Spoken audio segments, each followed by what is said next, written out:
السلام عليكم. انا وحيد ونر من ونر تنس شوب. النهارده هنتكلم ازاي نسعر مضرب تنس مستعمل، بس التفصيل بتاع الفيديو مش هيبقى في الفيديو عشان ما اطولش على حضراتكم، هيبقى في الوصف بتاع الفيديو. قبل ما نبدا لازم نعرف حاجه مهمه جدا: مضارب التنس مش عقارات، مضارب التنس مش عربيات، مضارب التنس مش صناعه. مضارب التنس هي اداه مستهلكه انت بتستخدمها، ومع مرور الوقت القيمه الفنيه بتاعتها بتقل، وبالتالي القيمه الماديه بتاعتها بتقل. مش معنى ان المضرب الجديد سعره غلي او الاسعار بتاعت المضارب عليت يبقى المضرب القديم المستعمل سعره يعلى، لا بالعكس المضرب القديم سعره بيقل لان القيمه الفنيه بتاعته بتقل. طب ليه بتقل؟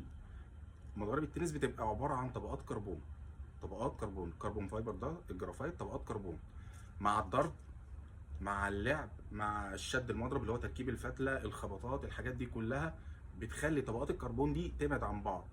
فلما بتبعد عن بعض المضرب بالبلدي بيفضى شويه، يعني ضربته ما بتبقاش تقيله زي الاول، الباور بتاعه بيقل، الكنترول بيقل، الفايبريشن بيزيد. كل دي حاجات كقيمه فنيه بتقلل المضرب، فبالتالي سعره بيقل.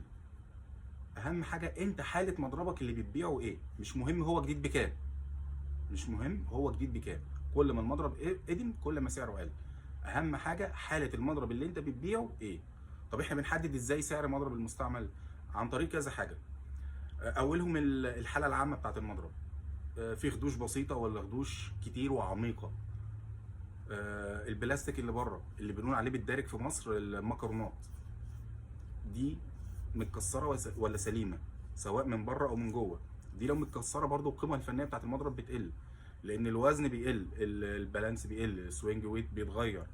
لو من جوه متكسره وكتير بتاثر على عمر الفتله، لان البلاستيك اللي هو الفتله ده الكربون او جسم المضرب بيبقى حد عليه لو المكرونات دي مكسره، فالفتله بتتقطع بسرعه. الكعب بتاع المضرب موجود ولا لا، كل دي حاجات بتاثر، لان ده بيأثر برضو على الوزن. فكل الحاجات دي بتأثر في عمر المضرب وبتأثر في الحاله بتاعته. يبقى اتفقنا كل ما المضرب قدم كل ما سعره قل، مش مهم هو جديد بكام، مهم حاله مضربك اللي انت بتبيعه ايه. المضارب المشروخه او المكسوره دي مضارب ملهاش اي قيمه فنيه، دي سعرها لا يزيد عن 500 جنيه، من 300 ل 500 جنيه المضارب المشروخه او المكسوره. حتى لو المضرب جديد لانج وانت جبته واتكسر منك لا قدر الله، خلاص المضرب كقيمه فنيه خلاص انتهى. بيتصلح يبقى كويس يبقى سبير، لكن كقيمه خلاص سعره بيقل ما يزيدش عن 500 جنيه.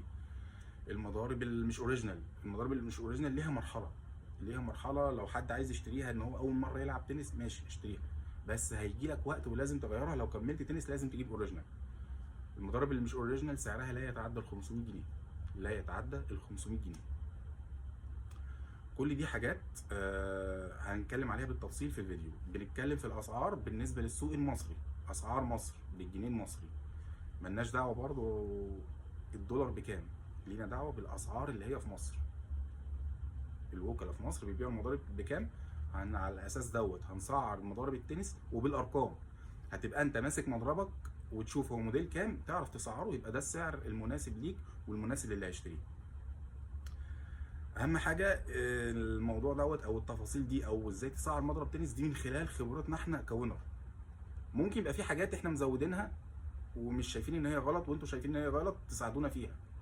ممكن احنا مش شايفين حاجات واي حد عنده تعديل او يزود لنا حاجه عن طريقها نقدر نسعر المضرب، مفيش مشاكل، نشارك بعض عشان في الاخر كلنا نستفيد.